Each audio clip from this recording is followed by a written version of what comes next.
আমি আজকে বিউলির ডাল দিয়ে নকশি জিলেপি বানাচ্ছি।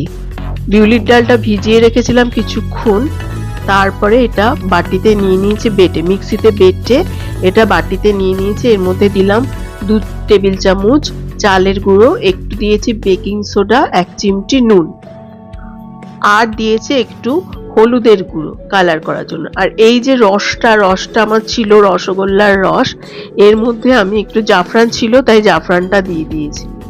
আর এই যে ব্যাটারটা খুব ভালো করে ফেটিয়ে নিতে হবে, যেহেতু আমার হাতে ক্যামেরা আর আমি ফেটাচ্ছি, পড়ে যাচ্ছিল বাটি। দেখেছো তো বন্ধুরা কি অসুবিধা।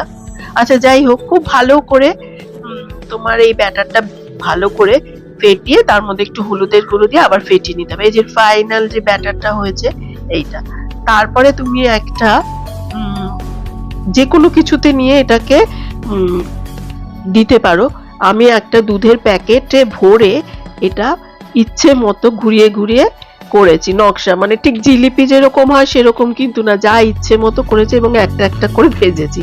যেহেতু অল্প ছিল, 7, 8, 9টা মতো আমার জিলিপি ছিল। এই যে আমার দুধের প্যাকেটের মধ্যে ভরে নিয়েছিলাম, নিয়ে এরকম ইচ্ছে মতো ঘুরিয়ে ঘুরিয়ে করেছি, যেরকম খুশি শেপ। নকশাটা তুমি তোমার ইচ্ছে মতো করবে এবং এটা কিন্তু খেতে দারুণ দারুণ খেতে। এটা অবশ্যই একদিন বাড়িতে করে দেখো বন্ধুরা প্লিজ। আচ্ছা যাই হোক, এটা একটু ভালো করে মুচমুচে করে ভেজে তারপরে এই রসটার মধ্যে আমি দিয়ে দিয়েছিলাম। খেতে কিন্তু খুব ভালো হয়েছিল। এই যে রসটার মধ্যে দিয়ে কিছুক্ষণ পরে উঠিয়ে নিয়ে এই যে থালা একটা রেখেছি আর একটা রেখেছি, আর পরপর অনেকগুলো 9টা মতো হয়েছিল, 9টা 10টা মতো, একটু কম বেশি, ছোট বড় ইচ্ছে মতো সাইজ তুমি তোমার মতো করতে পারো।